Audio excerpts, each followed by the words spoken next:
L'Orne, département situé au cœur de la Normandie. Un bocage et une terre d'élevage réputés depuis toujours pour son terroir d'exception.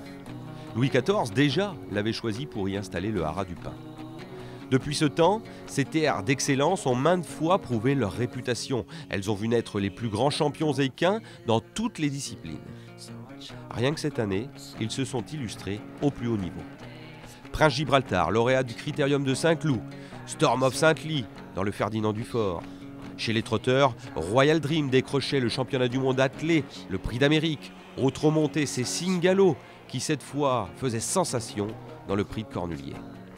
Myrtille Paulois, élevé à Maheru à moins de 10 km de Nonance, adjuge le championnat d'Europe de saut d'obstacle.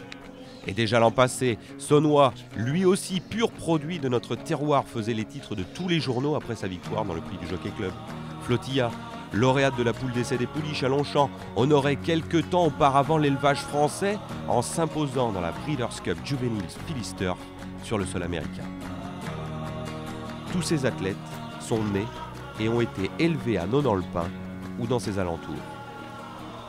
Hélas, aujourd'hui, cette excellence et ce savoir-faire sont en péril et pourraient être anéantis par l'installation et l'exploitation d'une méga décharge de produits toxiques à Nonant-le-Pin par une entreprise à la réputation sulfureuse nommée GDE.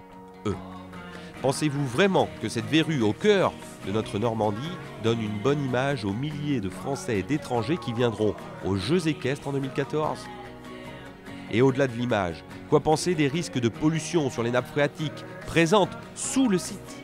Souillées, polluées, elles gangrèneraient toute une région. Une région qui peut d'ailleurs être fière d'être la digne représentante de l'ensemble des filières équines. Trot, pur sang, chevaux de sport, poneys, sans oublier les élevages traditionnels, ovins et bovins, eux aussi très dépendants d'un terroir préservé. Cette folie serait-elle possible à Newmarket, au Kentucky, dans le comté de Kildare, sur l'île d'Hokkaido ou dans l'Hunter Valley en Australie ? Non. C'est pourquoi nous nous battons et nous ne lâcherons rien.